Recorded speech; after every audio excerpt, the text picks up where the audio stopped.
மனசாட்சி தொட்டு சொல்லுங்க. எம்ஜிஆர் அவர்களுக்கு அடுத்தபடியாக சினிமா துறையில் வந்த யாருக்காவது அண்ணன் விஜய் அவர்களுக்கு கொடுத்த அளவுக்கு நெருக்கடி கொடுக்கப்பட்டதா? எவ்வளவு நெருக்கடிகள், எவ்வளவு காழ்ப்புணர்ச்சி, எவ்வளவு வன்ம அரசியல், அவதூறு அரசியல், இது எல்லாத்தையும் பேசுவாங்க. நீங்க என்ன வேணாலும் பேசலாம், நீங்க என்ன வேணாலும் சொல்லலாம். எதிரில உட்கார்ந்து 3 சட்டமன்ற உறுப்பினர்கள் விஜய் அவர்களை கிண்டல் பண்ணி முகத்தை எப்படி வச்சிருக்காங்க கூட பண்ணலாம். இன்னைக்கு விஜய் அவர்கள் இந்த ஆக்ஷன் பண்ணிட்டாங்க நீங்க சொல்றீங்கல்ல, தயவு செய்து என்ன பேட்டி எடுத்து முடிச்சதுக்கு அப்புறம் தாமு அன்பரசன் ஒருத்தர் இருக்காரு, அவர் முன்னாள் அமைச்சர்னு சொல்றதுக்கு நான் வெட்டி தலை குனிகிறேன். அவர் இன்னைக்கு முதலமைச்சர் எப்படி பேசுறாரு நீங்க போய் பாருங்க. மன்னிக்கிற இந்த வார்த்தையை பயன்படுத்துறதுக்கு இந்த நாய் ஆட்சிக்கு வருவோம் நான் எதிர்பார்க்கலங்கிறாரு. ரொம்ப கீனா ஷார்ப்பா இருக்காரு முதலமைச்சர், ரொம்ப தெளிவா இருக்காரு. இந்த மாதிரி ஊழலே இருக்கக்கூடாது. நீங்க சொல்லுங்க, ஒரு 30 வருஷமா நீங்க அரசியல் பாப்பீங்க, நானும் பார்ப்பேன். என்னைக்காவது ஒரு வார்த்தை கிளீன் கவர்மெண்ட் வார்த்தையை நீங்க நானும் கேள்விப்பட்டிருப்போமா? நம்ம கேள்விப்பட்டிருக்கவே மாட்டோம். ஆனா இன்னைக்கு நீங்க தயவு செய்து தலைமைச் செயலகம் பக்கமோ இல்ல வேற எங்கேயாவது போயிட்டு வாங்க, எல்லாருமே சொல்றாங்க. நான் என்ன சொல்றேன், உங்களுக்கு சபாநாயகர் நேரம் ஒதுக்க முடியாது, இதுக்கு மேல டைம் கொடுக்க முடியாதுன்னு சொல்லிட்டா நீங்க கொந்தளிச்சு எந்திரிச்சு ஆர்ப்பரிச்சு போராட்டம் நடத்தலாம். சபாநாயகர் என்ன சொல்றாரு, நீங்க பொறுங்க, முதலமைச்சர் பேசி முடிக்கட்டும், அதுதான் மரபு, நீங்க அதுக்கப்புறம் உங்களோட எதிர்கருத்துக்களை நீங்க பதிவு பண்ணலாம் அப்படின்னு அவர் சொல்றாரு. சபாநாயகர் பதிவு பண்ணதுனாலதான் நீங்க சோஃபா மாடல்னு பேச முடிஞ்சது, நீங்க குதிரை பேரம்னு பேச முடிஞ்சது, இது எல்லாமே பேச முடிஞ்சது.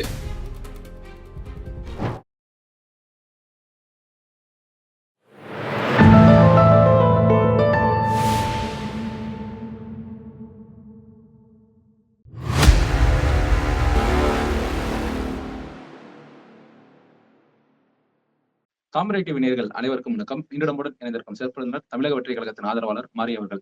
சார் வணக்கம். வணக்கம் சார். சட்டசபையில முதல்வர் விஜய் அவங்க கிட்ட கேள்வி கேட்ட உடனே பதில் சொல்லாம, எப்பயுமே போனதுல சட்டமன்றத்துல எதிர்கட்சி கேட்ட எல்லா கேள்விகளுக்கும் வீட்டுல போய் ட்வீட் போட்டாங்க. நேத்துக்கு பார்க்கவும் நேத்துக்கு முந்தின ஒரு 2 நாட்கள் நடந்த கேள்விகள் எல்லாத்துக்குமே நேத்துக்கு ஒரு எழுத்துப்பூர்வமா அதை படிச்சு விளக்கம் கொடுத்திருந்தாங்க. ஏன் கேள்விக்கு பதில் உடனே கொடுக்க முடியாம எப்பயுமே லேட்டா கொடுக்குறாங்க மொத்தமா சேர்த்து வச்சு? இல்ல, கேள்விக்கு பதில் கொடுக்கலனாதான் தவறு. அதை நம்ம முதல்ல என்ன சொன்னாங்கன்னா, எந்த கேள்விக்கு பதிலே சொல்ல மாட்டாங்க, தாமதமா சொல்றாங்கன்னா சொல்லல. கேள்வி கேட்டாலே பதில் சொல்ல மாட்டாங்க, பயந்து ஓடுறாங்க, பேசவே மாட்டாங்க, முதலமைச்சர் பேச மாட்டான்னு சொன்னாங்க. ஆனா ஏதோ ஒரு வகையில் அது எழுத்துப்பூர்வமா இருக்கட்டும் இல்ல விளக்கம் கொடுக்குறாரு, ஒரு மக்களால் அங்கீகாரம் செய்யப்பட்ட ஒரு முதலமைச்சர் அவர் விளக்கம் கொடுக்குறாரு. அதை இப்ப கொடுத்தேன்னு அப்ப கொடுத்தேன்னு, ஆனா சட்டமன்றத்துல தான் கொடுக்குறாரு. ஆனா இங்க என்ன பிரச்சனையா மாறுது அப்படின்னா, அவர் பேசவே கூடாதுன்னு இவங்க எல்லாருமே நினைக்கிறாங்க. எப்படி ஒரு கட்டமைப்பை கொண்டு போறாங்கன்னா, வாயை திறக்க மாட்டாரு, அவர் பேசவே மாட்டார் அப்படின்னு ஒரு கட்டமைப்பை கொண்டு போறாங்க. பேசினதுக்கு அப்புறம் என்ன சொல்றாங்க, உடனே பேசியிருக்கணும் அப்படின்னு சொல்லி கொண்டு போறாங்க. என்னை பொறுத்த வரையில் முதலமைச்சர் சரியான அணுகுமுறை தான் மேற்கொள்றாரு. ஆனா எதிர்கட்சிகள் தான் திட்டமிட்டு இதை முழுக்க அரசியலா மாத்துறாங்க. சார் இப்ப நான் உங்ககிட்ட ஒரு கேள்வி கேட்கிறேன், உங்ககிட்ட அது பதில் தெரியுது, உடனே சொல்றீங்க. அதே மாதிரிதான் முதலமைச்சர் அந்த கேள்வி கேட்கவும் பதில் தெரிஞ்சா உடனே கொடுக்கலாம்ல. பெரிய டேட்டா பாயிண்ட்ஸ் கேள்வி எல்லாம் கேட்கல. உங்க ஆலந்தூர் பகுதி செயலாளர் இந்த மாதிரி செய்யறாங்க அப்படின்னு சொல்ல உடனே முதலமைச்சர் ஏஞ்சி நின்று இந்த மாதிரி ஆக்ஷன் கண்டிப்பா எடுக்கப்படும் அப்படின்னு சொல்லிட்டு எம்.கே. ஸ்டாலின் அவர்களும் அதே நடைமுறையை ஃபாலோ பண்ணாங்க. செல்வி ஜெயலலிதா இதுக்கு பதிலே சொல்லாம, இல்ல ஒவ்வொருத்தருக்கும் ஒவ்வொரு பேட்டர்ன் ஆஃப் ஸ்டைல் இருக்கலாம். இவருக்கு பதிலே சொல்லாம கடந்து போறாங்க, மௌனமா போறாங்க, டிவிக்கு சாதிக்கிறாங்க, இதை அப்படியே எஸ்கேப் பண்றாங்க அப்படின்னா நம்ம தாராளமா சொல்லலாம். அவங்க அப்படியெல்லாம் எதுவுமே பண்ணலையே. முழுக்க முதலமைச்சர் மொத்தமா பதிலுரை கொடுக்குறாரு. அந்த பதிலுரை கொடுக்கும் போதுதான், அந்த பதிலுரை வாசிக்கும் போதுதான் இவங்க பிரச்சனை பண்றாங்க. என்னை பொறுத்தவரை சட்டமன்றத்துல தான் அவர் பதில் சொல்றாரு, பதில் சொல்லாம ஓடி ஒளியல.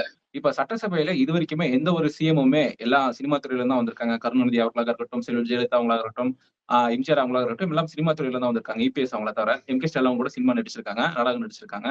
அவங்க எல்லாம் யாருமே சினிமால பண்ணக்கூடிய இந்த ஆக்ஷன் செய்கைகள்லாம் சட்டமன்றத்துல செய்யவே இல்லை. ஆனா முதல்வர் விஜய் அவங்க மட்டும் ஒரு புதிய நடைமுறை செய்யறாங்க. அவருடைய ஸ்பீக்கிங்ல ஒரு பேட்டர்ன் இருக்கலாம், ஆனா இது என்ன சட்டசபையில ஒரு நடிக்கிறது ஆக்ஷன், இந்த மாதிரி ஆக்ஷன் செஞ்சு காட்டலாமா? ஏன்னா அதுக்கு ஒரு 3 திமுக அதுக்கு முன்னாடி ஒரு 3 திமுக உறுப்பினர்கள் சிரிச்சுட்டு இருந்தாங்க, அவங்களுக்குள்ள பேசிக்கிட்டு. உடனே சபாநாயகர் சொல்றாங்க அந்த மாதிரிலாம் செய்கை எல்லாம் பண்ணக்கூடாது அப்படின்னு சொல்லிட்டு. அடுத்த நாள் இவர் செஞ்சது செய்கைங்களா இல்லைங்களா? இல்ல, இப்ப நீங்க சொல்றது ஒரு விமர்சனம் ஆயிருக்கு. அது ஏன் ஆயிருக்கு அப்படின்னா, சட்டமன்றத்துக்குள்ள அவர் பண்ணிட்டார் அப்படின்னு. ஆனா நீங்க இதோட ஆரம்ப புள்ளி என்னன்னு யோசிச்சு பாத்தீங்கன்னா, நம்ம எப்படி பாக்குறோம்னா, ஐயோ சட்டமன்றத்துக்குள்ள இப்படிதான் இருக்கணும், மரபை கடைபிடிக்கணும். அப்ப சட்டமன்றத்துக்குள்ள மரபை கடைபிடிக்கணும், சட்டமன்றத்துக்குள்ள இப்படிதான் இருக்கணும். ஆனா வெளியில போய் எப்படி வேணாலும் பேசலாம், என்ன வேணாலும் பேசலாம் அப்படின்றத திமுக கையாளும் போது இது ஒரு பெரிய விஷயமா எடுத்துட்டு வர வேண்டிய அவசியம் இல்ல. நீங்க பாருங்க, இன்னைக்கு விஜய் இப்படி பண்ணிட்டார் முதலமைச்சர். இந்த ஆக்ஷனை முதல்ல பண்ணது யாருன்னு சொல்லுங்க நீங்க. முதலமைச்சர் பதவி வகிக்கக்கூடிய ஒருத்தர் முடிஞ்சிருச்சுன்னு சொல்றாரு. அதுக்கப்புறம் அது மிகப்பெரிய ஒரு ட்ரேட்மார்க் ஆயிருச்சு, நான் பண்ணது மிகப்பெரிய சைகையா மாறிச்சுன்னு சொல்லிட்டு பல இடங்கள்ல பிரச்சார நேரங்கள்ல கூட முதலமைச்சர் அதை பண்ணாரு. அது ஏன் பேசு பொருளா மாறல அப்படின்னா அது வெளியில பண்ணது அப்படின்னு. சட்டமன்றத்துல இவர் என்ன சொல்றாரு, நீங்க என்னை என்ன சொன்னீங்க, நீங்க இது வரைக்கும் எந்த கட்சியும் நீங்க சொன்னீங்க சினிமா துறையில இருந்து பல பேர் வந்தாங்க, மனசாட்சி தொட்டு சொல்லுங்க, எம்ஜிஆர் அவர்களுக்கு அடுத்தபடியாக சினிமா துறையில் வந்த யாருக்காவது அண்ணன் விஜய் அவர்களுக்கு கொடுத்த அளவுக்கு நெருக்கடி கொடுக்கப்பட்டதா? எவ்வளவு நெருக்கடிகள், எவ்வளவு காழ்ப்புணர்ச்சி, எவ்வளவு வன்ம அரசியல், அவதூறு அரசியல், இது எல்லாத்தையும் பேசுவாங்க. நீங்க என்ன வேணாலும் பேசலாம், நீங்க என்ன வேணாலும் சொல்லலாம். எதிரில உட்கார்ந்து 3 சட்டமன்ற உறுப்பினர்கள் விஜய் அவர்களை கிண்டல் பண்ணி முகத்தை எப்படி வச்சிருக்காருன்னு கூட பண்ணலாம். ஆனா இந்த ஒரு ஆக்ஷன் எல்லாரையும் ட்ரிகர் பண்ணுச்சு அப்படின்னா நான் என்ன சொல்றேன், திரு விஜய் அவர்கள் பண்ணது தவறு அப்படின்னு சொல்லக்கூடிய நபர்கள் இதுக்கு முன்னாடி சட்டமன்றத்துல 3 நாட்களா என்னென்ன வார்த்தை எதிர்க்கட்சி தலைவர் பேசினாரு, அப்ப எதிர்க்கட்சி தலைவருக்கு சட்டமன்ற மரபு பொருந்தாதா? திமுக உறுப்பினர்களுக்கு பொருந்தாதா? என்னென்ன வார்த்தைகள் பேசுறாங்க? சட்டமன்றத்துக்குள்ள உட்காந்துங்க சோஃபா மாடல் ஆட்சியும் பேசுறாங்க. ஆனா அது அவை குறிப்பு நாங்க நீக்கிடுவோம். அப்ப அதே போல இது இந்த ஆக்ஷனே அவை குறிப்பு நீக்கிடலாம், அவ்வளவுதானே. நீங்க பண்ணும்போது அவை குறிப்பிலிருந்து நீக்கலாம். சரி, விஜய் அவர்கள் இந்த ஆக்ஷன் பண்ணாரு, வெளியில போய் எதிர்க்கட்சி தலைவர் என்ன பேசினாரு சொல்லுங்க, என்ன பேசினாரு? டைரக்டர் யாருன்னா சபாநாயகர். அந்த தரம் தாழ்ந்தீங்க, அதனாலதான் நாங்க தரம் தரோம் அப்படின்னு சொல்லிட்டு. அப்படியா? 3 நாட்கள் நீங்க சட்டமன்றம் பார்க்கலையா? 3 நாட்கள் யாருமே சட்டமன்றம் பார்க்கலையா? உதயநிதி ஸ்டாலின் என்னென்ன வார்த்தைகள் பேசினாரு, அந்த முன்னாள் அமைச்சர்கள் என்னென்ன வார்த்தைகள் பேசினாங்க? ஏங்க ஒரு நீங்க ஏத்துக்கிட்டாலும் ஏத்துக்கலனாலும் பிரணவுக்கும் முதலமைச்சர் விஜய் தான், மாரிக்கும் முதலமைச்சர் விஜய் தான், உதயநிதி ஸ்டாலின் எல்லாருக்கும் முதலமைச்சர் விஜய் தான். எதிரில உட்கார்ந்துட்டு அவர் சொல்றாரு, கெரியரின் உச்சத்துல தொடங்கி டிஃபன் கேரியரை தூக்கிட்டு வந்துட்டு இன்னைக்கு ஃபியூஸ் கேரியர்ல போய் முடியுதுங்கிறாரு. இது சட்டமன்றத்துல பேசுற பேச்சா? இதுக்குதான் மக்கள் உங்களை தேர்வு செஞ்சு அனுப்பிச்சு வச்சாங்களா? நீங்க என்ன வேணாலும் பேசுவீங்க. இது ஏன் புதுசா தெரியுது அப்படின்னா, திமுக அந்த பக்கம் இருக்கும், அதிமுக அந்த பக்கம் இருக்கும், இல்ல அதிமுக அந்த பக்கம், திமுக அந்த பக்கம். இவங்க அடிக்கிற மாதிரி அடிப்பாங்க, அவங்க கத்துற மாதிரி கத்துவாங்க. 2 பேருக்குள்ளயும் நல்ல அண்டர்ஸ்டாண்டிங் இருந்தது. அதனால நமக்கு இது வரைக்கும் பெருசா தெரியல. ஆனா இன்னைக்கு சட்டமன்றம் அப்படின்ற ஒரு விஷயத்த இவ்வளவு லைவா போக்கஸ் பண்றாங்க. இளைஞர்கள் பாக்குறாங்க, பெண்கள் பாக்குறாங்க, குழந்தைகள் பாக்குறாங்க. நான் என்ன சொல்றேன், ஒரு விஷயம் தப்புன்னு வச்சுக்கோங்க, அரசியல் மிகப்பெரிய தவறு. மக்கள் யாருமே கண்டிக்கலையே, மக்கள் ரசிக்கிறாங்க, சோசியல் மீடியா திறந்த மக்கள் கொண்டாடுறாங்க. உங்களை மாதிரி ஒரு நபர் தான் எதிரில உட்காரணும், அப்பதான் இருக்க முடியும்னு. நீங்க நல்லா யோசிச்சு பாருங்க. முதல் நாள் எடுத்த உடனே முதலமைச்சர் எந்திரிச்சு நான் இப்படி பண்ணிடுவேன், உங்களை விட மாட்டேன் அப்படின்னு சொல்லல. 3 நாட்கள் பொறுமையா இருக்காரு, அமைதியா இருக்காரு. அவங்களோட அமைச்சர்கள் பதிலடி கொடுக்குறாங்க. ஆனா மீண்டும் மீண்டும் நீங்க திட்டமிட்டு ஒரு தற்கூரி கூட்டம் அப்படின்றத சொல்லாம சொல்லி நீங்க என்ன பண்றீங்க, அமைச்சர்களை ஒருமையில விமர்சனம் பண்றீங்க. இன்னைக்கு விஜய் அவர்கள் இந்த ஆக்ஷன் பண்ணிட்டாங்க நீங்க சொல்றீங்கல்ல, தயவு செய்து என்னை பேட்டி எடுத்து முடிச்சதுக்கு அப்புறம் தாமோ அன்பரசன் ஒருத்தர் இருக்காரு, அவர் முன்னாள் அமைச்சர்னு சொல்றதுக்கு நான் வெட்டி தலை குனிகிறேன். அவர் இன்னைக்கு முதலமைச்சர் எப்படி பேசுறாரு நீங்க போய் பாருங்க. மன்னிக்க இந்த வார்த்தையை பயன்படுத்துறதுக்கு இந்த நாய் ஆட்சிக்கு வருவோம் நான் எதிர்பார்க்கலங்கிறாரு. இதுக்கு யார் பொறுப்பேற்பா? நீங்க தான் அவர் அரெஸ்ட் பண்ணி கேஸ் போட்டு நீங்க தான் ஆக்ஷன் எடுக்க வேண்டிய இடத்துல இருக்கு. அது ரெண்டாவது ஆக்ஷன்ஸ் ரெண்டாவது. ஆனா இன்னைக்கு முதலமைச்சர் இதை பண்ணிட்டார் நம்ம பேசுறத எல்லாருமே ஏன் மத்த விஷயங்கள் நம்ம கடந்து போக முயற்சி பண்றோம்? ஏன் எதிர்க்கட்சிகள் பண்ற விஷயத்த நம்ம பேசல? என்னை பொறுத்தவரை அண்ணன் விஜய் அவர்கள் இவங்க பண்ணதுக்கெல்லாம் தாண்டி பார்க்கும்போது இது தவறு இல்ல. அவர் இப்படி எடுத்துக்கோங்களேன், சட்டமன்றம் முடிஞ்சிருச்சு, என் பதிலுரை முடிஞ்சிருச்சுன்னு கூட ஒரு சொன்ன நம்ம எடுத்துப்போம். அதையே நம்ம பெரிய விஷயம் எடுத்துக்கணும். நிச்சயமா சார். இப்ப அதுல இருந்து கடந்து வந்தோம்னா அவரோட ஸ்பீச்லயே 1 hour ஸ்பீச்லயே அவன் யாரோட தயவிலும் நாங்க ஆட்சியில் இல்ல, அவங்களால விருப்பப்பட்டு வந்தாங்க அப்படின்றாங்க. அப்ப காங்கிரஸ் 100% அவங்களுடைய விருப்பத்தினால தாவேகா கூட்டணி வந்துட்டாங்க. அது நான் ஏத்துக்கிறேன், கண்டிப்பா நீங்களே ஏத்துப்பீங்க. ஏன்னா தாவேகா போயிட்டு திமுகவை பார்க்கல, நாங்க பிரஸ் மீட் கொடுத்து நாங்க இந்த மாதிரி திமுக கூட்டணியில தான் இருக்கோம், நாங்க ஆனா தாவேகா ஆதரவு கூட எதுவுமே சொல்லல. ஓவர் தி நைட் அவங்க தாவேகா கூட்டணிக்கு வந்துட்டாங்க. ஆனா சிபிஎம், சிபிஐ, ஐயுஎம்எல் எல்லாமே அறிவாலயம் போயிட்டு பாத்துட்டு வந்தாங்க. டிவிக்கு ஆதரவு கொடுத்ததுக்கு அப்புறம் இந்த 3 கட்சிகளும் இப்ப கூட காதல் மீது அவங்கள 1 மாசம் முன்னாடி பேட்டி எடுத்தேன் நானு. ஒரு ஷார்ட்ஸ் போட்டிருக்காங்க, ஏஎன்ஐல இருந்து இன்டர்வியூ எடுத்திருக்காங்க. நான் திமுக கூட்டணியில தான் தொடர்றேன், ஆனா தாவேகா கூட்டணி சப்போர்ட் பண்றேன், ஏன்னா பிரசிடென்ட் ரூல் வந்துடக்கூடாது அப்படின்னு சொல்லி சொன்னாங்க. சோ டிவிக்கு சப்போர்ட் பண்ணதுக்கு அப்புறம் ஓட்டிங் பண்ணதுக்கு அப்புறமே கூட ஒரு வாரத்துக்கு நாங்க திமுக கூட்டணியில தான் இருக்கோம்னு சொல்லி சொல்றாங்க. அப்ப திமுக தயவுல தானே இந்த ஆட்சி. திமுகவோட தயவுல இந்த ஆட்சி எப்படி நீங்க சொல்லுவீங்க? சரி, திமுகவோட தயவுல தான் இந்த ஆட்சி அப்படின்னா இன்னைக்கு நேத்துக்கு இப்போ நம்ம பேசிட்டு இருக்கக்கூடிய இந்த சூழ்நிலையில திமுக கூட்டணியில யார் அதிகாரப்பூர்வமா இருக்கா நீங்க சொல்லுங்க. யாராவது ஒருத்தர சொல்லுங்க, ஆமா இவங்க திமுக கூட்டணியில தொடர்றாங்க, ஐயுஎம்எல் தொடருது, யாராவது இருக்காங்களா? அப்படி ஏதாவது சொல்லியிருக்காங்களா? ஓட்டிங் நடந்தப்ப நான் திமுக கூட்டணியில தான் இருக்கும், ஓட்டிங் நடக்கிறப்ப நான் சப்போர்ட் பண்ணது மட்டும் தான் அவங்களுக்கு, பிகாஸ் பிரசிடென்ட் ரூல் வந்துடக்கூடாது அப்படின்னு. நான் உங்களுக்கு ஒரு விஷயம் சொல்றேன். அவங்க ஸ்டாலின் அவர்கள் ஏன் சந்திச்சாங்க நான் இப்ப டீடைலா உங்களுக்கு எக்ஸ்பிளைன் பண்றேன். பட் அதுக்கு முன்னாடி ஒரு அக்ரிமெண்ட் போடுறாங்க, ஒரு கூட்டணி, இந்த தேர்தலுக்கு இந்த கூட்டணின்னு போடுறாங்க. அந்த கூட்டணிக்குள்ள யாருமே இல்ல, அதனாலதான் எல்லாருமே தயக்கத்துல இருந்தாங்க. இன்னொரு விஷயத்தை இங்க நல்லா கவனிக்கணும், காங்கிரஸ்க்கு துளியளவு விருப்பம் கிடையாது திமுக கூட்டணியில தொடர்வதற்கு. குறிப்பா சொல்லணும்னா திருச்சி வேலுச்சாமி, மாணிக்கம் தாக்கூர் இது போன்ற எண்ணற்ற நபர்களுக்கு துளிர விருப்பம் கிடையாது. ஏன் அப்படின்னா அவங்க காங்கிரஸ் ரொம்ப குறைச்சு மதிப்பிடுறாங்க அப்படின்னு. விஜய் அவர்கள் கூட நம்ம போயிடலாம் முயற்சி பண்ணாங்க, அது தோல்வி அடைந்தது. ஆனா அதுக்கப்புறம் இப்படி ஒரு வாய்ப்பு கிடைக்கும் போது காங்கிரஸ் அதை விட்டுறக்கூடாதுன்னு சொல்லி காங்கிரஸை தேடி வராங்க. நீங்க சொல்லக்கூடிய அளவுக்கு கம்யூனிஸ்ட் கட்சி, மார்க்சிஸ்ட் இவங்க எல்லாருமே என்னைக்காவது ஒரு நாளாவது ஆமாங்க ஸ்டாலின் தான் எங்களை போக சொன்னாருன்னு சொன்னாங்களா? திருமாவளவன் அவர்கள் ஸ்டாலினை சந்திச்சுட்டு வந்தாரு. ஆனா சந்திச்சுட்டு வந்து சமீபத்துல ஒரு தனியார் ஊடகத்துல அவர் பேசும்போது என்ன சொன்னாரு? நான் முன்னாள் முதலமைச்சர் மு க ஸ்டாலின் சொல்றேன், இதெல்லாம் பேசுறதுக்கு அசிங்கமா இருக்குங்க. திமுக அதிமுகவும் கூட்டணி வைக்க முயற்சி பண்ணாங்க, 2 ஆப்ஷன் கொடுத்தாங்க. முதல்ல வந்து எடப்பாடி சிஎம் ஆக்குறதுக்கு பேச்சுவார்த்தை நடந்துச்சு, அதுக்கப்புறம் என்னை முதலமைச்சர் ஆக்குவதற்கு பேச்சுவார்த்தை நடந்தது. நான் முன்னாள் முதலமைச்சர் மு க ஸ்டாலின் சொன்னேன், நீங்க இதை பண்ணீங்க அப்படின்னா அரசியல் தற்கொலையா முடிஞ்சிடும், தயவு செய்து அதிமுக கூட கூட்டணி போய் நான் சொன்னேன்னு அந்த கூட்டணியில இருந்த திருமாவளவன் சொல்றாரு. இதுக்கு பதில் யாருமே சொல்ல மாட்டாங்க. அவங்க எப்படி அனுப்பி வச்சிருப்பாங்க? அவங்க முடிஞ்ச வரைக்கும் அண்ணன் விஜய் அவர்கள் வந்துடவே கூடாதுன்னு தடுத்தாங்க. இன்னும் ஒரு வார்த்தை நான் வெளிப்படையா சொல்றேன், முன்னாள் துணை முதலமைச்சர் உதயநிதி ஸ்டாலின் அவர்கள் பயன்படுத்திய வார்த்தை என்ன தெரியுமா? அவர் ஒருமையில பயன்படுத்திய வார்த்தை எங்களுக்கு தெரியும். 1 மணி நேரம் கூட விஜய் வந்து அந்த நாற்காலியில உட்காரக்கூடாது, நான் விட மாட்டேன்னு சொன்னாரு. இத வந்து ஆமோதிக்கிற விதமா தான் சவுக்கு சங்கரும் சொன்னாரு. அவ்வளவு சவுக்கு சங்கர் உங்களுக்கு தெரியும் எடப்பாடி பழனிசாமி எந்த அளவுக்கு ஆதரிச்சு பேசினாருன்னு. இன்னைக்கு கம்ப்ளீட்டா டெட் அகைன்ஸ்ட் ஸ்டாண்ட் எடுத்திருக்காரு. காரணம் என்ன தெரியுமா? திமுக கூட கை கோர்க்கிறீங்க, விஜய வரவிடாம தடுக்கணும் அப்படின்னா நீங்க எவ்வளவு ஆபத்தான அரசியல் பண்றீங்க. இவங்களை எப்படி நீங்க நம்புறீங்க? இவங்க வந்து கூட்டணிக்கு போய் நீங்க பாவங்க குடியரசு ஆட்சி வந்துடக்கூடாது, அதனால விஜய் முதலமைச்சர் ஆகட்டும் இவங்க அனுப்பி வச்சாங்களாம், இதை வந்து நம்பணுமா? அதனாலதான் சட்டமன்றத்துல ஒரு கொந்தளிச்சு பேசினாரு. இவ்வளவு நாளா நீங்க அடிமைகளா வச்சிருந்தீங்க கூட்டணியில, அவங்களை கூப்பிட்டு ஒரு அங்கீகாரம் கொடுத்து இதுவரைக்கும் இல்லாதவங்களுக்கு ஒரு புரட்சி ஏற்படுத்தி இருக்காருங்க. அவர் ஆட்சி நல்லா பண்ணுவர மாட்டாருன்றதை அவர் நிரூபிக்கணும், நான் இல்லைன்னு மறுக்கல. ஆனா எத்தனை பேருக்கு 8 இடத்துல அமைச்சர்கள் கொடுத்திருக்காரு. யார் யாரெல்லாம் பார்த்து நீங்க வந்து தாழ்த்தப்பட்டவங்க சொல்லி உங்களை காயப்படுத்தினாங்களோ, நீங்கள் உயர்த்தப்பட்டவர்கள் அப்படின்னு சொல்லி இன்னைக்கு அவங்களை உட்கார வச்சிருக்காரு. இந்த விஷயத்தை யார் பண்ணா? அம்பேத்கர் வழியில நாங்க வருவோம், நாங்க வந்து பெரியார் வழியில வருவோம் பேசதான் செஞ்சீங்க. அவர் செயல்படுத்தி காமிச்சிருக்காரு. இன்னமும் நான் வெளிப்படையா சொல்றேனே, 3 வருஷத்துக்கு முன்னாடி உங்க ஸ்டைலே சொல்லணும்னா டான்ஸ் ஆடிட்டு இருந்தாரு. இன்னைக்கு முதலமைச்சரா உட்கார்ந்து 8 பேருக்கு ஒரு அமைச்சரவையில் இடம் கொடுத்து மிகப்பெரிய புரட்சியை பண்ணியிருக்காரு. அவர்கிட்ட நீங்க சொல்லாதீங்க உங்களுடைய தயவுல இந்த ஆட்சி நடக்குது, உங்களுடைய தயவுல இந்த ஆட்சி நடக்குது அப்படின்னா அதை விட ஒரு அவமானம் எதுவுமே அவருக்கு கிடையாது, முதலமைச்சருக்கு தெரியும். அதனால அது எல்லாமே கட்டுக்கதை. இவங்க எல்லாமே அதிமுக சேர்ந்து ஒரு டிராமாவை ட்ரை பண்ணாங்க. அது மக்கள் மத்தியில் மிகப்பெரிய கொந்தளிப்பை ஏற்படுத்திடும். தொகுதிக்குள்ள ஒரு சட்டமன்ற உறுப்பினரும் போக முடியாது அப்படின்னு நினைச்சதுனாலதான் அவங்க இந்த அளவுக்கு சும்மா ஒரு கட்டுக்கதைகளை எடுத்து விட்டு இருக்காங்க. அதை டைவர்ட் பண்றதுக்கு இப்படி ஒரு கட்டுக்கதையை விடுறாங்க. சார் இப்ப அதிமுக நிறைய முன்னாள் அமைச்சர்கள் எல்லாம் ஊழல் குற்றச்சாட்டு இருக்கக்கூடிய முன்னாள் அமைச்சர்கள் கடம்பூர் ராஜாவாக இருக்கட்டும், உடுமலை ராதாகிருஷ்ணனாக இருக்கட்டும், இந்த மாதிரி ஊழல் குற்றச்சாட்டு இருக்கவங்கள எதுக்காக தாவேக்கல்ல சேர்க்கணும்? இதனால அதிமுக நீங்களே சொல்றீங்க ஊழல் குற்றச்சாட்டுகள் இருக்கு அப்படின்னு சொல்றீங்க. அது குற்றச்சாட்டுகளா இருக்கு, யார் மேல வழக்கு பதிவு செய்யப்பட்டிருக்கு, அந்த வழக்கு நடந்துட்டு இருக்கு, தீர்ப்பு வந்திருக்கு, குற்றவாளி நிரூபிக்கப்பட்டிருக்கு அப்படின்னா ஒருத்தரை கூட தாவேக்க எடுக்கல. நான் பெயரை சொல்ல முடியாது, நான் வந்து ஒரு சில கண்ணியம் காக்க வேண்டிய இடத்துல இருக்கிறதுனால நான் பெயரை சொல்ல முடியாது. கொங்கு மண்டலத்தில் இருக்கக்கூடிய மிக முக்கியமான ஒரு முன்னாள் அமைச்சர் அதிமுகவை சார்ந்தவர் செப்டம்பர் மாதம் இருந்து, தேர்தலுக்கு முன்னாடி நான் சொல்றேன், செப்டம்பர் மாதம் முதல் டிசம்பர் மாதம் வரைக்கும் காத்துட்டு இருந்தாரு. ஆனா அவர் மேல பல வழக்குகள் நிலுவையில் இருக்கு. அதனால அந்த காரணத்துல அவர் நிராகரிக்கப்பட்டார். நீங்க நினைக்காதீங்க சும்மா கூட்டமா போய் சேர்றாங்க விஜய் எல்லாரையும் சேர்த்துப்பாரு அப்படின்னு. அவர் எல்லாத்தையுமே பயங்கரமான அரசியல் பண்றாரு, பயங்கரமான யுக்தியை கையாளுறாரு. இப்ப எடுத்திருக்கிற எல்லாரையுமே வச்சுட்டு அவங்க ரொம்ப தெளிவா இருக்காங்க. அவங்களோட மக்கள் இயக்க தோழர்கள் இருப்பாங்கல்ல, அவங்களையும் கைவிட்டக்கூடாது.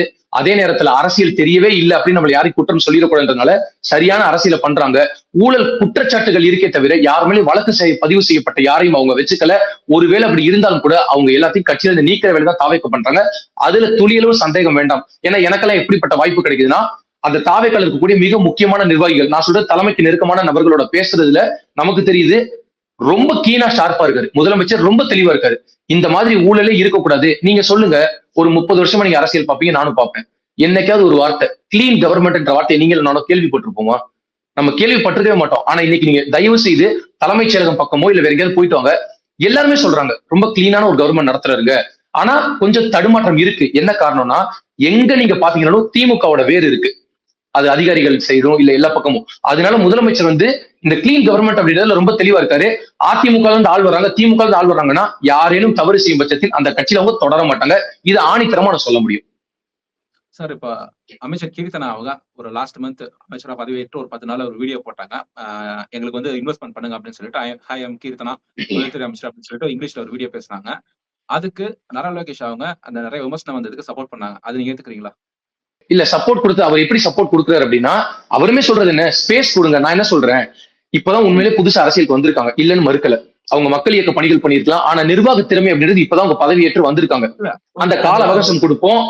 அந்த தவறுகள் அததான் அவர் நான் ஏத்துக்கிறேன், உறுதியா நான் ஏத்துக்கிறேன். அந்த சப்போர்ட் சரியானதுதான். அது அவர் கொடுத்திருந்தால. அதான் இன்னைக்கு இன்னொரு கருத்து சொல்லியிருக்காங்க. போன திமுக ஆட்சியில அந்த மாதிரிலாம் யாருமே வந்து இந்த எங்களுக்கு இத்தனை பார்ட்டி ஃபண்ட் இவ்வளவு கொடுங்க, எங்களுக்கு இவ்வளவு லஞ்சம் கொடுங்க அப்படின்னு சொல்லிட்டு எந்த ஒரு தொழில்துறை நிறுவனம் கிட்டையும் கேட்கல அப்படின்னு சொல்லிட்டு டிஎம்கே கவர்மெண்ட்டை பத்தி கேட்கவும் வந்து அவர் இன்னைக்கு அந்த வார்த்தைகள் பதிவு பண்ணியிருக்காங்க. டிஎம்கே கவர்மெண்ட்ல எந்த ஒரு லஞ்சமும் கேட்கல அப்படின்னு சொல்லிட்டு பதிவு பண்ணிருக்காங்க. அதை நீங்க ஏத்துக்கிறீங்களா? இல்ல, பார்ட்டி ஃபண்ட் அப்படின்ற வார்த்தைய இதுக்கு முன்னாடி விஜய் அவர்கள் எங்கேயாவது பிரச்சாரத்துல பயன்படுத்தினாரா? எங்கேயாவது பேசினாரா? ஏன் இப்ப பேசுறாரு அப்படின்னா, இது வந்து வெளியில இருக்கிற நபர்களுக்கு தெரியாது. தமிழ்நாடு அரசாங்கத்துக்குள்ள தமிழ்நாடு அமைச்சரவையில் இடம்பெற்றிருக்க ஒருத்தர் அவர் வெரிஃபிகேஷன் பண்ணும்போது நிறைய ஃபண்ட்ஸ் வந்து முறைகேடா இருக்குன்னு சொல்லிட்டு அவர் கண்டுபிடிக்கிறாரு. அவர் கண்டுபிடிச்சதுக்கு அப்புறம் அதை முதலமைச்சர் கவனத்துக்கு கொண்டு போறாரு. கொண்டு போகும்போது அவங்களுக்கு தான் தெரியும். இப்ப அவங்க என்ன சொல்றாங்க, நாங்க எல்லா விஷயத்திலும் வெள்ளை அறிக்கை கொடுப்போன்றாங்க. இதுக்கு முன்னாடி என்ன மாதிரி கணக்கு வழக்குகள் இருந்து எல்லாத்தையும் கொடுப்போன்றாங்க. ஒருவேளை இவங்க சொன்னது தவறான பட்சத்தில் நம்ம எல்லாருமே சேர்ந்து கேள்வி கேட்போம். ஆனா இவ்வளவு தூரம் ஒரு முதலமைச்சர் ரெப்ரசென்ட் பண்ணி பேசும்போதோ இல்ல வந்து ஒரு அமைச்சர் சொல்லும் போதோ அவங்க தெளிவா சொல்றாங்க பார்ட்டி ஃபண்ட்ன்றது சொல்லியிருக்காங்க. அப்படி யாரும் கேட்கலன்னு அவங்க சொல்றாங்க. ஆதாரம் இல்லாம இங்க எப்படி அமைச்சர் சொல்லுவாரு? இப்ப அமைச்சருக்கு தெரியும்ல, இவர் தான் வந்து மதுவிலக்கு ஆயத்தீர்வு அமைச்சர்னு தெரியும். அவர் தப்பா ஒரு விஷயம் பேசினா மக்கள் பார்ப்பாங்கல்ல, ஊடகத்துல கேள்வி கேட்பாங்கல்ல, அப்ப எப்படி அவர் சொல்ல முடியும்? அவங்க கிட்ட சரியான ஆதாரம் இருக்குன்னு தான் நானும் கேள்விப்பட்டிருக்கேன். அதனால நிர்வாகத்துக்குள்ள இருக்கிறவங்களுக்கு அது தெரியும். வெளியில இருந்து சொல்லக்கூடிய நபர்களுக்கு அது தெரியாம இருக்கலாம். தெரியும் பட்சத்துல அது உண்மை வெளிச்சத்துக்கு வரட்டும். அந்த மாதிரிலாம் கேட்கல, அந்த மாதிரி யாரும் கேட்க முடியாதுன்னு சொல்லியிருக்காரு.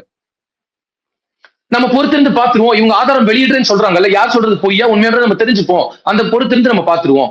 ஒருவேளை பொய்யா இருக்கு, இல்லைங்க தவறான தகவல்னா நானும் சேர்ந்து பேசுறேன். என்னங்க நீங்க இப்படி சொல்லலாமாங்க, என்ன இருந்தாலும் ஒரு முன்னாள் ஆண்ட கட்சி அது தவறா சொல்லாதீங்க அப்படின்னு. ஆனா அதுக்காக இப்ப நான் என்ன சொல்றேன், பார்ட்டி ஃபண்ட் அப்படின்னு ஒண்ணு சொன்னாங்க. சட்டமன்றத்துல எத்தனை கட்சிகள் இருக்கு நீங்க சொல்லுங்க, சும்மா ஒரு அப்ராக்சிமேட்டா சொல்லுங்க. தாவேகா, திமுக, மார்க்சிஸ்ட், அதிமுக, இத்தனை கட்சிகள் இருக்காங்க. பார்ட்டி ஃபண்ட் சொன்ன உடனே ஏன் திமுக மட்டும் கொந்தளிச்சாங்க? அங்க ஒரு சந்தேகம் வருதுல. அவர் பேரை சொன்னாரா? குற்றச்சாட்டுகள் அடிக்கிட்டே வந்துட்டு இருக்காங்க. அடிக்கிட்டே வந்துட்டு இருக்கோம் வந்து பார்ட்டி ஃபண்ட்ன்றாங்க. ஏன்னா போன ஆட்சியை பத்தி தான் குற்றச்சாட்டுகள் வச்சுட்டே இருக்காங்க. போன ஆட்சி சொல்லுவாங்க. திமுக சொல்றது நான் என்ன சொல்றேன் உங்களுக்கு சபாநாயகர் நேரம் ஒதுக்க முடியாது, இதுக்கு மேல டைம் கொடுக்க முடியாதுன்னு சொல்லிட்டா நீங்க கொந்தளிச்சு எந்திரிச்சு ஆர்ப்பரிச்சு போராட்டம் நடத்தலாம். சபாநாயகர் என்ன சொல்றாரு, நீங்க பொறுங்க, முதலமைச்சர் பேசி முடிக்கட்டும், அதுதான் மரபு. நீங்க அதுக்கப்புறம் உங்களோட எதிர்கருத்துக்களை நீங்க பதிவு பண்ணலாம் அப்படின்னு அவர் சொல்றாரு. சபாநாயகர் பதிவு பண்ணதுனாலதான் நீங்க சோஃபா மாடல்னு பேச முடிஞ்சது, நீங்க குதிரை பேரம்னு பேச முடிஞ்சது, இது எல்லாமே பேச முடிஞ்சது. ஏங்க இது வரைக்கும் நீங்க பாத்திருக்கீங்களா ஒரு ஆளும் கட்சி சபாநாயகர், செங்கோட்டையன் எவ்வளவு பெரிய மூத்த உறுப்பினர், நேத்து அவரை சொல்றாரு அவை முன்னவர் அந்த மாதிரி பேசக்கூடாது, உட்காருங்க அமருங்கன்றாரு. இது எங்கேயாவது பாத்திருக்கீங்களா இந்த கல்ச்சரை நீங்க? நேத்து சொல்றாருங்க அவரு செங்கோட்டையன் அவர்களை, இல்ல பழைய விஷயத்த துருவி பேசாதீங்க உட்காருங்கன்றாரு. அப்படி இருக்கும்போது சபாநாயகர் என்ன சொல்றாரு, நான் வாய்ப்பு தரேன்னு சொல்றாரு. அந்த பார்ட்டி ஃபண்ட் நீ கேட்ட உடனே நான் என்ன சொல்றேன், அது ஒரு மொட்டை கடிதாசி, நீங்க ஏன் ரியாக்ட் பண்றீங்க? விஜய் அவர்கள் தவறாவே பேசிட்டாரு, உங்களுக்கு அதுக்கு சம்மந்தம் இல்லை, நீங்க ஏன் கொந்தளிச்சு ரியாக்ட் பண்றீங்க? அதிமுக எப்படி ஓரமா உட்கார்ந்திருந்தாரு எடப்பாடி பழனிசாமி, நீங்க எல்லாத்துக்கும் ரியாக்ட் பண்றீங்க? அப்ப அதுதான் மிகப்பெரிய சந்தேகத்தை எழுப்புது. இப்ப நான் எப்படி அரசியலை பாக்குறேன்னா, பிரணவும் மாரியும் பேசுறதுனாலயோ இல்ல இங்க நடக்க போற அரசியல்ல மாற்றங்கள் நிகழ போறது இல்ல. ஆனா பொதுமக்கள் எல்லாருமே சட்டமன்றத்தை கவனிக்கிறாங்க, அமைச்சர்கள் முன்னாள் அமைச்சர்கள் பேச்சை கவனிக்கிறாங்க, இன்னைக்கு டிவிக்கு அரசாங்க செயல்பாடுகளை கவனிக்கிறாங்க. நம்ம மக்களை யாரும் எளிதாக அணுக வேண்டாம். மக்கள் ஒருவேளை டிவிக்கவே தவறு பண்ணாலும் எதிர்த்து நின்று அவங்க பண்ணுவாங்க. அப்படிப்பட்ட மக்கள் தான் இருக்காங்க. அதனால இதை வந்து சும்மா திட்டமிட்டு எங்க மேல குற்றச்சாட்டு சொல்றாங்க. நான் தான் சொல்றேன் இல்லைங்க, உங்க மேல குற்றச்சாட்டு சொன்னா அதை மறுத்து பேசுங்க. ஆனா உங்க வாய்ப்பு வரும்போது பேசுங்க. அதை சொல்லவே விடாம நீங்க தடுக்கும் போது, என்னை பொறுத்த வரைக்கும் விஜய் அவர்கள் சரியான நோக்கத்துல தான் போயிட்டு இருந்தாரு. இவங்க தான் அவரை ட்ரிகர் பண்ணி தேவையில்லாம பல விஷயங்களை பேச வச்சு அவர் என்ன சொல்றாரு, 4 பாயிண்ட் சொல்றாரு. மக்கள் கச தொட மாட்டோம், தொட்டா விட மாட்டோம், தொட்டவங்களை விட மாட்டோம், இதுக்கு முன்னாடி தொட்டவங்களையும் விட மாட்டோம்ன்றாரு. இதை சொல்லும் போது உங்களுக்கு அவ்வளவு கோபம் வருது. நாங்க தொடல, முடிஞ்சா தைரியம் இருந்தா எங்க மேல நீங்க வழக்கு போட்டு பாருங்க, எங்களை வந்து நீங்க சோதிச்சு பாருங்கன்னு சொல்லலாம்ல. இது வரைக்கும் நீங்க சொல்லுங்க. திமுக அதிமுக 2 கட்சி. இன்னைக்கு விஜய் சொல்றாரு, எங்க ஒருத்தர் பதவி ஏற்பதற்கு முன்பாக பேசினா அது வேற, பதவி ஏற்றுட்டாரு மேடையை வச்சு சொல்றாரு இங்க அங்க பவர் சென்டர் இங்க பவர் சென்டர் அதெல்லாம் கிடையாது. நீங்க பாத்தீங்களா அந்த பேச்ச, இங்க நான் ஒருத்தன் தான் பவர் சென்டர், அதே போல யாராவது ஊழல் பண்ணலாம் தப்பு பண்ணலாம் அமைச்சர் அந்த ஆட்டம் போட்டான்னு நினைச்சீங்கன்னா அதை மைண்ட்ல இருந்து எரேஸ் பண்ணிடுறேன்னு ஜெயிச்சதுக்கு அப்புறம் ஒருத்தர் பேசுறாரு. ஆனா திமுக அதிமுக நீங்க எடுத்துக்கிட்டீங்கன்னா, ஒரு லஞ்ச ஒழிப்புத்துறை வழக்கு போடுறாங்க, சோதனை போறாங்கன்னா, இது வந்து அரசியல் காழ்ப்புணர்ச்சி, இது அரசியல் பழிவாங்குதல் நோக்கம். ஒரு நல்ல தலைவன் என்ன சொல்லணும், நீ எத்தனை சோதனை வேணாலும் நடத்து, எவ்வளவு வழக்குகள் வேணா போடு, நான் எதிர்கொள்ள தயாரா இருக்கேன், என் அமைச்சர் தப்பு பண்ணல அப்படின்னு தானே பேசணும். அந்த கதை போலதான் இந்த பார்ட்டி ஃபண்டு கதை. இவங்க எல்லாரும் என்ன நினைக்கிறாங்க, உடனே பேச விடாம தடுத்துடலான்னு. அவர் எல்லாத்தையும் பேசிட்டாரு. அவர் ஒரு விஷயம் சொல்ல வந்தாரு, நீங்க 9 விஷயத்த சொல்ல வச்சிட்டீங்க. அதனால முழுக்க இதுல முறைகேடு நடந்திருக்க வாய்ப்பு இருக்கு. அதற்கான ஆதாரம் வெளிவரும் போது நம்ம எல்லாமே வெளிச்சத்துக்கு தெரிஞ்சுப்போம்.